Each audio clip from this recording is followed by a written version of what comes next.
kahulugan ng salamin sa panaginip. Mga ka-dreams, ayon sa Feng Shui, ang mga salamin ay pinaniniwalaang nagdudulot ng positive chi.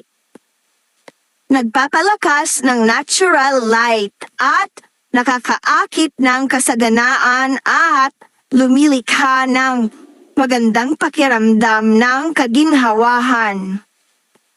Pero depende ito sa kung saan nakaharap dahil ang salamin ay may tamang lokasyon ayon sa Feng Shui. Dahil ang isang hindi magandang posisyon ng salamin ay kung pagpasok mo ng pinto ay nakaharap ang salamin, ito ay nagdudulot ng negative energy sa pamamahay o sa establishment. Ang panaginip na salamin ay merong negative at positive na kahulugan.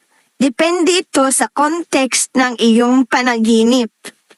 Dahil ang panaginip na salamin ay sumasagisag sa pagkilala sa sarili, pagharap sa mga katotohanan, at paglalahad ng mga nakatagong aspect ng iyong pagkatao. Maaaring kinakatawan nito na kailangan mo siyasatin ang iyong sarili para matugunan mo yung sarili mong mga katanungan o mas makilala mo pa ang sarili mong anino o reflection. Nire-represent din nito ang reflection ng iyong buhay na nasa salamin. Maaari rin naman na ang salamin sa panaginip ay nag-i-interpret ng isang relationship at dahil nga kapag nanalamin ka, ito ay tumutukoy sa reflection ng ginagawa mo at kung paano mo nakikita ang iyong sarili at dahil nga committed ka na maunawaan na kilalanin mo mabuti ang iyong sarili at ang mga kakayahan mo bilang isang individual. Anunsyo, ang numero ng salamin ay number 7 at number 28. Kung sa panaginip mo naglilinis ka ng salamin, ito ay kailangan mong mag-contribute financially sa inyong relasyon. Ito ang panahon na kung saan ay kailangan niyong kumayod dalawa para makasurvive. Kailangan mong mas pagsikapan ang ginagawa mo at huwag mo nang tingnan ang mga aksyon ng ibang tao. At kung single ka naman, sinasabi dito na kailangan mong respetuhin ang isang tao. Kung sa panaginip mo ay basag ang salamin, ito ay nagre-represent sa mga negatibong bagay sa buhay mo. Maaaring maging tungkol sa relationship na malapit nang magtapos o kaya ay nagkakalabuan na at pwede rin naman itong relasyon sa friendship na merong tampuhan. Tulad ng mga nangyayari sa ating buhay, may mga pangyayari talaga na minsan hindi natin nakukontrol. Nagiging babala ang panaginip mo na kailangan mo nang bantayan ang kilos mo at pakikitungo sa iba para hindi lumaki ang magiging gusot sakaling makaharap ka sa mga problema sa relasyon o iba pang negative na bagay sa iyong life. Dahil ang salamin din ay sumisimbolo ng pagiging vulnerable o mahina natin sa kabila ng paggamit dito bilang proteksyon. Upang harang sa mga negatibong puwersa na pilit bumabago sa ating pagkatao. Iwasan ang pagiging transparent na ang lahat ng mga nangyayari sa buhay ay ipapaalam pa sa isang tao o sa ibang tao dahil ito ay magiging kahinaan mo sa future. Kung naglalakad ka naman sa bubog kahit sugatan ka na, nangangahulugan ito na kailangan mo ng protection na nagmumula sa iba. Pwede rin namang nangangahulugan ito na dapat mong ibaba ang iyong expectation. Baka napipressure na ang mga kasamahan mo dahil sa ibinibigay mong dapat nilang ma-achieve.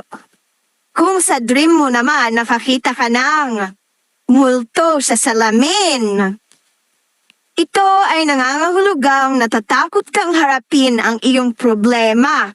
Ngunit malaki ang pag-asang lumakas ang loob mo na harapin ito sa darating na araw.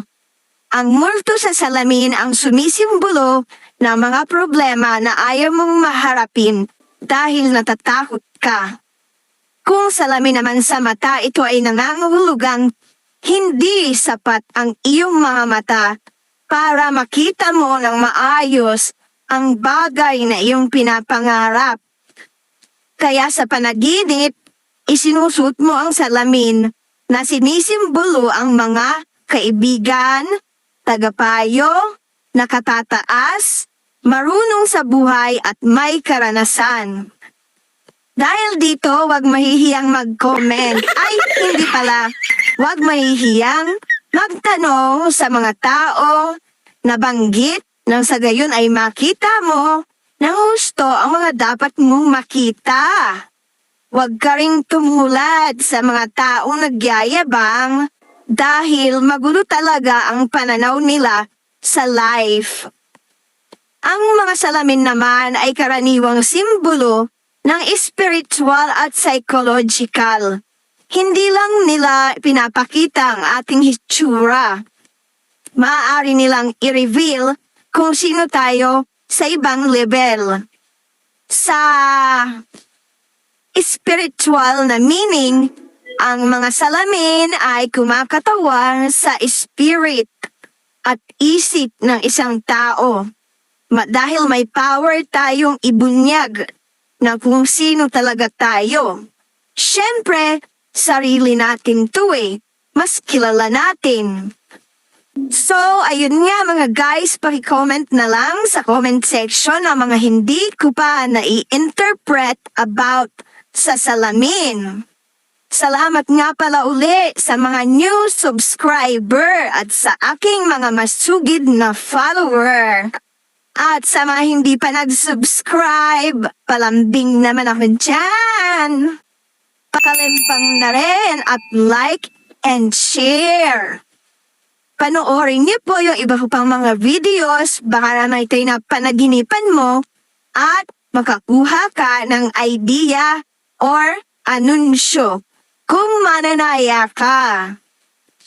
Dahil lahat ng ito ay naaayon sa paniniwala natin dahil ang Diyos na may kapal pa rin ang may hawak ng ating buhay at kapalaran.